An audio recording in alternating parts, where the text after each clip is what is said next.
13 নম্বর হচ্ছে A square plus B square by হচ্ছে B square plus C square সমান হচ্ছে A plus B whole square by হচ্ছে বি প্লাস সি এর হোল স্কোয়ার হলে প্রমাণ করো যে A B C কর্মিক সমানুপাতি।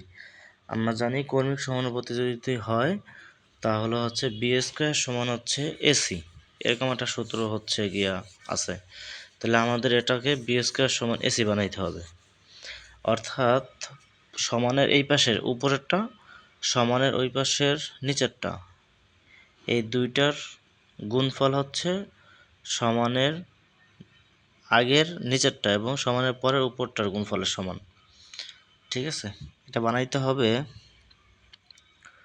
B by এ বা এ বাই বি সমান হচ্ছে বি বাই সি, এরকম বানাইতে হবে। এখন কিভাবে বানাবো দেখি, প্রশ্নটা তুললাম, দেন হচ্ছে গিয়ে কি করলাম,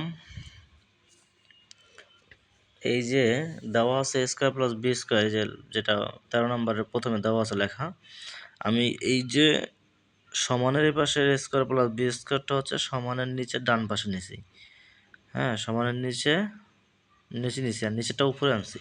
এটাকে বলা হয় একান্তর করা, অর্থাৎ সমানের আগে যদি উপরে থাকে সমানের পরে গেলে সেটা নিচে হবে, সমানের আগে যদি নিচে থাকে সেটা যদি সমানের পরে তাহলে সেটা হচ্ছে উপরে হবে। আর এটাকে বলা হয় একান্তরকরণ। এটা এই কাজটা করছি আমি প্রথমে। ঠিক আছে, কেন করছি, এখানে বি প্লাস সি অর্থাৎ এ প্লাস বি এটা মানে হচ্ছে মিলানোর জন্য। আর এখন প্রশ্ন হচ্ছে এটা কখন করব, এটা হচ্ছে তুমি বারবার যখন প্র্যাকটিস করবা তখন তোমার এটা হয়ে যাবে যে আসলে কোনটার পরে কি করতে হবে। তাহলে বি প্লাস সি এর হোল স্কোয়ারের কী করতে হবে, B square plus 2bc plus C square অর্থাৎ A square plus 2ab plus B স্কোয়ারের সূত্র নিলাম আর কি। আর নিচের হচ্ছে B square plus C square, এটা হচ্ছে রেখে দিলাম। আবার এই পাশে A plus B whole square সূত্র কি, A square plus 2ab plus B square, আর নিচে হচ্ছে স্কোয়ার প্লাস বি স্কোয়ার, এটাও রেখে দিলাম। ঠিক আছে, এখন কি করতে হবে, পরে হচ্ছে B square plus 2bc plus হচ্ছে সি স্কোয়ার, আমার বাড়তি কি নিচে, minus B square minus C square. আবার এই পাশে কি করছে, minus A square minus B square নিচে, এটা বিয়োজন করছে। কি বিয়োজন করলো এটা, আমরা যে যোজন আর বিয়োজন করি না, এখানে শুধু হচ্ছে বিয়োজন করছে। আর হচ্ছে আমরা যোজন বিয়োজনের সময় কি করি, প্রথমে উপরেরটা করি তারপরে কি নিচেরটা করি। তাহলে এখানে যেহেতু শুধু বিয়োজন করছে তাহলে কি উপরেরটা ঠিক রাখবো, আর নিচের সংখ্যা যে B square plus C square আছে এটা উপরে গেলে বিয়োগ হবে। ঠিকই একইভাবে বাম পাশে ডান পাশে একইভাবে করা হয়েছে।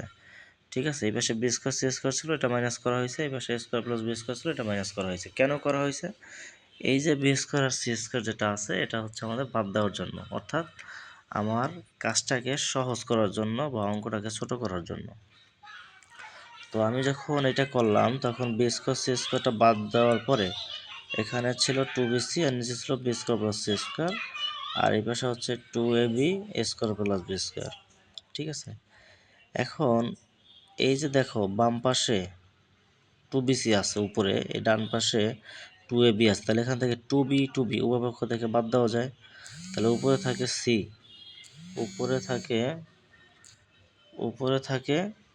কি সি থাকে, আর এই পাশে থাকে কি এ থাকে। ঠিক আছে, ওকে, তারপর হচ্ছে আর আমি গুণ দিব। এখন এই যে সি ধারা এই এ স্কোয়ার প্লাস বি স্কোয়ার এটাকে গুণ দিব, এ স্কোয়ার প্লাস সি আর হচ্ছে বি স্কোয়ার প্লাস সি, আবার এ ধারাটাকে গুণ দিলে এ বি স্কোয়ার প্লাস হচ্ছে এ সি স্কোয়ার। ওকে, এখন আমি কি করব, এই যে এ স্কোয়ার সি স্কোয়ার আর এই পাশে আছে প্লাস এ সি স্কোয়ার, তাহলে এই যে প্লাস এ সি স্কোয়ারটা আমি বাম পাশে নিলে কি মাইনাস এ সি স্কোয়ার হবে, আর plus B square C K ডান পাশে নিলে কি হবে, মাইনাস বি স্কোয়ার সি হবে। তাহলে আমার A square C minus A C square, দুটো থেকে এসি কমন গেলে এ মাইনাস সি থাকে, আর এখান থেকে আমার কি বি স্কোয়ারটা কমন নিলে এ মাইনাস সি থাকে। এখন এই যে বাম পাশের এ মাইনাস সি ডান পাশে এ মাইনাস সি উভয় পক্ষ থেকে কি বাদ দেওয়া যাবে, তাহলে এসি সমান বি স্কোয়ার কি হয়েছে। আচ্ছা, আমার কর্মিক সমানুপাতি হলে কি বি স্কোয়ার সমান এসি হইতে হবে, এটা হচ্ছে মেইন কথা। তুমি যদি এখানে আনসার রাখো তাও হবে, আবার যদি এসি কে বিসি দ্বারা ভাগ করো, বি স্কোয়ারকে বিসি দ্বারা ভাগ করে এ বাই বি সমান বি বাই সি দেখাও, সেটাও হবে। ঠিক আছে, বি স্কোয়ার সমান এসি পর্যন্ত আনসার রাখলো ইনশাল্লাহ হবে। তাহলে আমি যখন বি স্কোয়ার সমান এসি পাবো তখন সেটাকে আমরা বলবো কর্মিক সমানুপাতি। এটা হচ্ছে 13 নম্বর অঙ্ক। ঠিক আছে, দেখো না বুঝলে আবার বলবো মানে।